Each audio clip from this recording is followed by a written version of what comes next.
আসসালামু আলাইকুম রহমতুল্লাহি বারাকাতুহু। দর্শক, দেশ ও দেশের বাইরে থেকে যারা আমাদের এই অনুষ্ঠানটি দেখছেন তাদের সবাইকে জানাচ্ছি সুস্বাগতম। প্রিয় দর্শক, আমরা জানি আপনারা সবাই ব্যস্ত। বর্তমানে ব্যস্ত পৃথিবীর ব্যস্ত মানুষগুলোর জন্য খুব অল্প সময়ের মধ্যে বিশ্বের সবচেয়ে গুরুত্বপূর্ণ তথ্যগুলো দ্রুত পাওয়ার জন্য সাবস্ক্রাইব করুন আমাদের এই focusrelease24.com চ্যানেলটি এবং বেল আইকনটি বাজিয়ে আমাদের সাথে থাকবেন, যাতে দ্রুত নতুন নতুন আপডেট তথ্যগুলো আপনাদের কাছে চলে যায়। প্রিয় দর্শক, আর সময় নষ্ট না করে শুরু করছি আজকের সবচেয়ে আপডেট নিউজগুলি, সারা পৃথিবী থেকে তুলে আনা ক্রিম নিউজগুলি আপনাদের জন্য আমরা শুরু করছি পরিবেশনা। সর্বপ্রথম যে তথ্যটি আমরা আপনাদের কাছে দিচ্ছি তা হলো, ডোনাল্ড ট্রাম্প আবারও ইরানকে হুমকি দিয়েছেন যে ইরান যদি চুক্তিতে না আসে, অর্থাৎ শান্তির চুক্তিতে যদি না আসে, ইরানকে আবার এক সপ্তাহের মধ্যে কঠিন হামলা করার হুমকি দিয়েছেন ডোনাল্ড ট্রাম্প। ডোনাল্ড ট্রাম্প নিজে বলেছেন চীনকে কঠিন পরিস্থিতির মুখোমুখি হতে হবে যদি চীন দর্শক, ডোনাল্ড ট্রাম্প নিজ মুখে বলেছেন যে ইরানকে কঠিন পরিস্থিতির সম্মুখীন হতে হবে খুব দ্রুত সময়ের মধ্যে যদি ইরান খুব তাড়াতাড়ি শান্তি চুক্তিতে না আসে।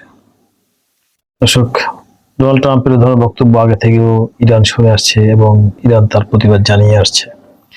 আপনারা কি মনে করেন ডোনাল্ড ট্রাম্প চীন থেকে ফিরে গিয়ে, অর্থাৎ চীন থেকে কিছু না পেয়ে ডোনাল্ড ট্রাম্প আমেরিকায় ফিরে গিয়ে ধরনের হুঙ্কার এবং বক্তব্য দিলে ইরান কি তাদের নীতি পরিবর্তন করবে, বা ইরান কি ভয় চুপসে যাবে, অথবা ইরান কি আমেরিকার শর্তগুলি মেনে নিয়ে চুক্তিতে স্বাক্ষর করবে? আপনারা আমাদের মতামত এই বিষয়ে আপনারা কি মনে করেন, আপনাদের মতামত আমাদের কমেন্টে জানান। এরপর যে দ্বিতীয় খবরটি আপনাদেরকে আমরা পরিবেশন করতে যাচ্ছি তা হলো, ভারত এবার চীনের বিরুদ্ধে ইউএই অর্থাৎ আরব আমিরাত এবং ইসরায়েলের সাথে জোট বেঁধেছে। ভারতও চীনের বিরুদ্ধে হয়তোবা যুদ্ধে জড়াতে যাচ্ছে।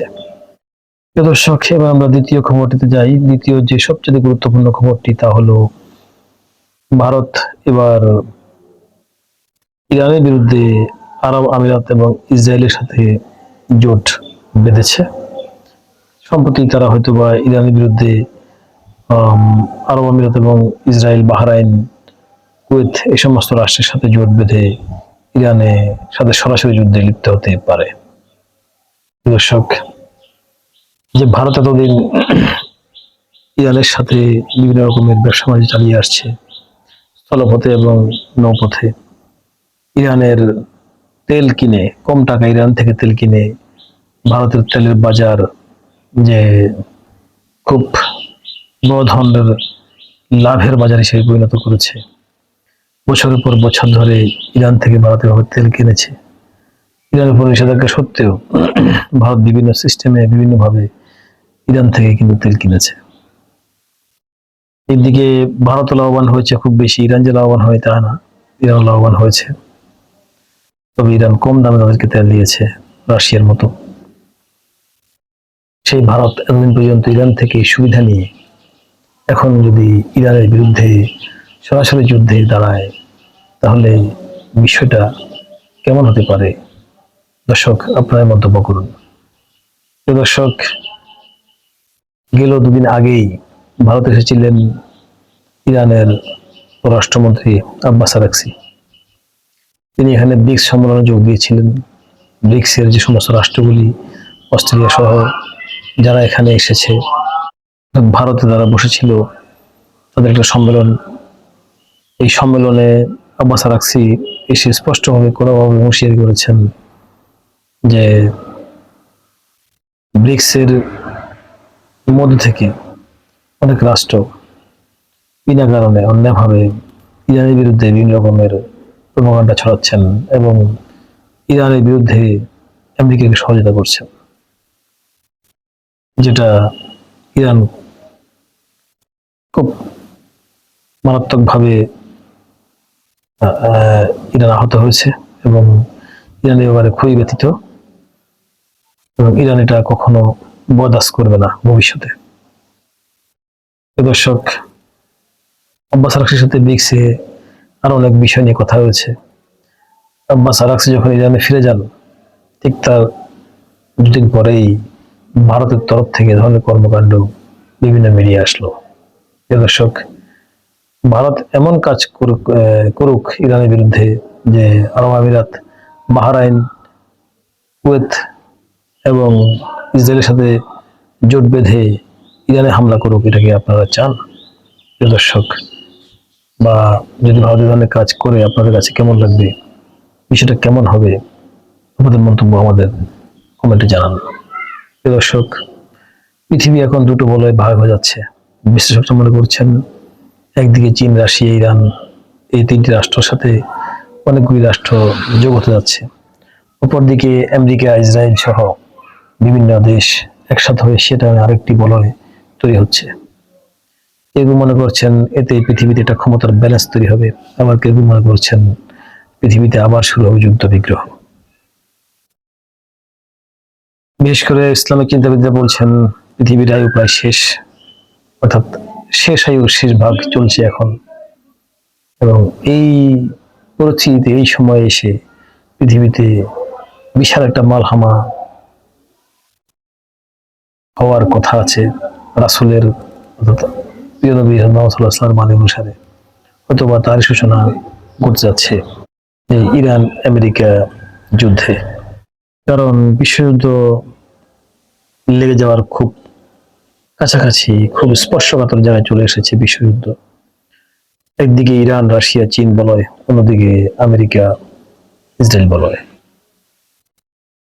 কোন মুহূর্তে সমস্ত পৃথিবীর রাষ্ট্রগুলি বিভাগ হয়ে দুটি বলয় চলে যায় এবং সারা পৃথিবীতে যুদ্ধ বিগ্রহ লেগে বসে, সে আশঙ্কায় অনেকেই কিন্তু দিন কাটাচ্ছেন। দর্শক, অপরদিকে হিজবুল্লাহ বাহিনীর সাথে আজও কিন্তু তীব্র লড়াই চলছে ইসরায়েলের উত্তর সীমান্তে। হিজবুল্লাহ বাহিনী ইসরায়েল দখলকৃত, অর্থাৎ লেবানন থেকে ইসরায়েল যে 16 কিলোমিটার এরিয়া দখল করেছে, সেখানে কিন্তু হিজবুল্লাহ বাহিনী ড্রোন দিয়ে সেই দখলদার সেনাদের কিন্তু নাস্তানাবুদ করে ছাড়ছে। প্রতিদিনই সেখানে মার্কাবার ট্যাঙ্ক ধ্বংস করছে। গতকাল এবং আজকে মিলে প্রায় 60টির বেশি হামলা চালিয়েছে হিজবুল্লাহ বাহিনী। এবং বলা হচ্ছে হিজবুল্লাহ বাহিনী যে ড্রোনগুলি ইউজ করছে, সেই ড্রোনগুলি থেকে বাঁচতে পারছে না নেতাকাকুর সেনাবাহিনীরাও। সবচেয়ে ভয়ঙ্কর বিষয় হলো ড্রোনগুলো খুব ছোট ছোট এবং অত্যন্ত নিচ দিয়ে তারা বিস্ফোরক বহন করে নিয়ে যায়। এই ড্রোনগুলিকে ট্রেস করতে পারছে না নেতাকাকুর কোনো রাডার, সেজন্য তারা তাদের ট্যাঙ্কগুলিকে বিভিন্ন জাল দিয়ে ঢেকে রেখেছে। কিন্তু জাল দিয়ে ঢেকে রাখার পরও কিন্তু ড্রোনগুলি থেকে নিস্তার পাচ্ছে না দখলদার বাহিনী। অনেক সময় দখলদার বাহিনীর সেনাবাহিনীরা ট্যাঙ্ক ছেড়ে দৌড়ে পালালেও তখন এই ড্রোনগুলি ওই দখলদার সেনাদেরকে টার্গেট করে তাদের পিছু ধাওয়া করে এবং ঠিক পিন পয়েন্টে গিয়ে হামলা করে এবং তাদেরকে শেষ করে তারপর নিজেও শেষ হয়ে যায়। দর্শক, এই ড্রোন আক্রমণে কিন্তু হিজবুল বাহিনী, এই দখলদার বাহিনীর অবস্থা একদম নাকাল করে দিয়েছে। বর্তমানে নেতাকাকুর বাহিনী, অর্থাৎ দখলদার বাহিনী, এই দখলকৃত লেবাননের অংশের মধ্যে খুবই নাজুক অবস্থায় আছে। তারা পারছে না থাকতে, পারছে না ছেড়ে আসতে। এভাবে চলতে থাকলে আস্তে আস্তে দখলদার বাহিনীর বহু ট্যাঙ্ক সেখানে শেষ হয়ে যেতে পারে এবং বহু সেনাবাহিনী কিন্তু অলরেডি দখলদার বাহিনীতে সেনাবাহিনীর সংকট দেখা দিয়েছে, যদিও তারা সেটা বলছে না। দর্শক, এই পরিস্থিতিতে ইয়েমেন থেকেও কিন্তু বাবুল মান্দাফে খুব স্ট্রংলি তাদের পাহারা বসানো হয়েছে। সব দিকে চলছে যুদ্ধের প্রস্তুতি। ইরানও প্রস্তুতি নিয়ে বসে আছে। ইরান আজকে বলেছে, যে অবস্থায় হোক না কেন আমরা আমেরিকাকে আর বিশ্বাস করছি না, কারণ সে আমাদের বিশ্বাস একবার নয় বারবার ভেঙেছে, আলোচনার টেবিল রেখে আমাদেরকে আক্রমণ করেছে। এখনো তারা শান্তি চুক্তি করছে, সেটা কথার কথা, আসলে শান্তি চুক্তি তারা চায় না, তারা চায় আমাদের উপর আক্রমণ করতে। আমরা তার দাঁত ভাঙা জবাব দেওয়ার জন্য সবসময় প্রস্তুত আছি। দর্শক, এই মুহূর্তে ঠিক যুদ্ধ আরেকবার লাগার পূর্ব মুহূর্তে ইরানের সর্বোচ্চ নিরাপত্তার দায়িত্বে থাকা ব্যক্তি, যিনি বর্তমান স্পিকার বাকার গালিবাফ, তিনি বর্তমানে তুরস্ক সফরে আছেন। তিনি তুরস্কের হাকান ফিদানের সাথে বৈঠক করেছেন এবং খুব সম্প্রতি হয়তো তিনি আবার ইরানে ফিরে আসবেন। এই অবস্থায় ইরানের এই সর্বোচ্চ নিরাপত্তা ব্যক্তি, নিরাপত্তা দায়িত্বে যিনি আছেন, রাষ্ট্রীয় নিরাপত্তার সর্বোচ্চ ব্যক্তি, এই বাকার গালিবাফ কেন তিনি তুরস্কে ভিজিট করেছেন আপনারা কি মনে করেন? বা যে তুরস্কের সাথে ইরানের আসলে তেমন কোনো ভালো সম্পর্ক একসময় ছিল না, বর্তমানে কিছুটা সম্পর্ক উষ্ণ হয়েছে, উন্নতি হয়েছে। এই যুদ্ধের আগেই তুরস্কের সাথে তারা এভাবে যে বসেছেন খুব গোপন ভাবে এবং অত্যন্ত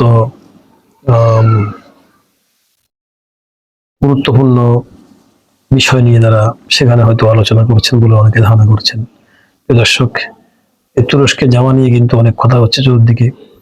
আপনারা কি মনে করছেন বাকার গালিবাফ কেন তুরস্কে গিয়েছে, সেখান থেকে তিনি আসলে কি নিয়ে ফিরতে পারেন? এই বিষয়ে আপনাদের মন্তব্য আমাদের কমেন্টে জানাবেন।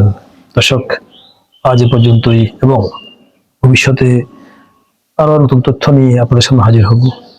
দ্রুত তথ্যগুলো আপনারা পাওয়ার জন্য আমাদের চ্যানেলটি সাবস্ক্রাইব করবেন, বেল আইকন বাজিয়ে দিবেন এবং সবসময় আমাদের পাশে থাকবেন। ধন্যবাদ সবাইকে।